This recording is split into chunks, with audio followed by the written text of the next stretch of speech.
wabarakatuh. Perkenalkan, nama saya Yudia Lestari. Saya akan menjelaskan keadaan ekonomi di Indonesia pada 5 masa, yaitu masa Orde Lama, Orde Baru, masa transisi, reformasi, dan yang terakhir masa pandemi. Pertama, pada masa perekonomian Orde Lama berlangsung dari tahun 1945 sampai tahun 1968, yang dimana pada saat itu menggunakan sistem ekonomi liberal dan sistem ekonomi komando.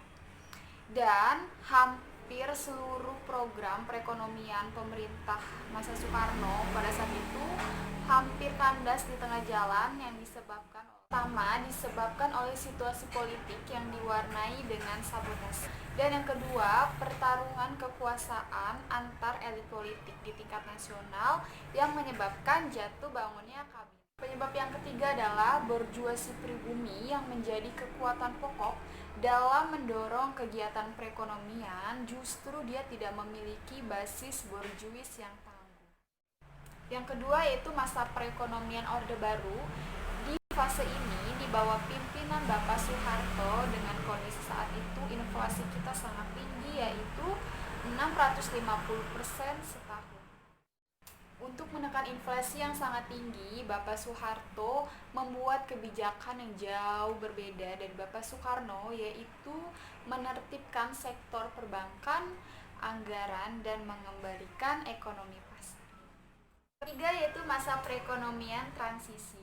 Pada bulan Mei 1997, nilai tukar Thailand terhadap Amerika Serikat mengalami goncangan yang sangat hebat, sehingga Indonesia terkena pengaruhnya dan beberapa negara goyang pada bulan Juli 1997, sehingga berujung pada krisis rupiah atau krisis ekonomi pada tahun 1998, dan adanya gerakan dari mahasiswa untuk mendesak Soeharto agar mengundurkan diri dan digantikan oleh Bapak Habibie, karena mereka menganggap tidak adanya perubahan nyata dan kerusuhan di mana-mana. Perekonomian reformasi di mana diawali dengan kepemimpinan Bapak Habibie yang lebih mengedepankan untuk menjaga stabilitas politik.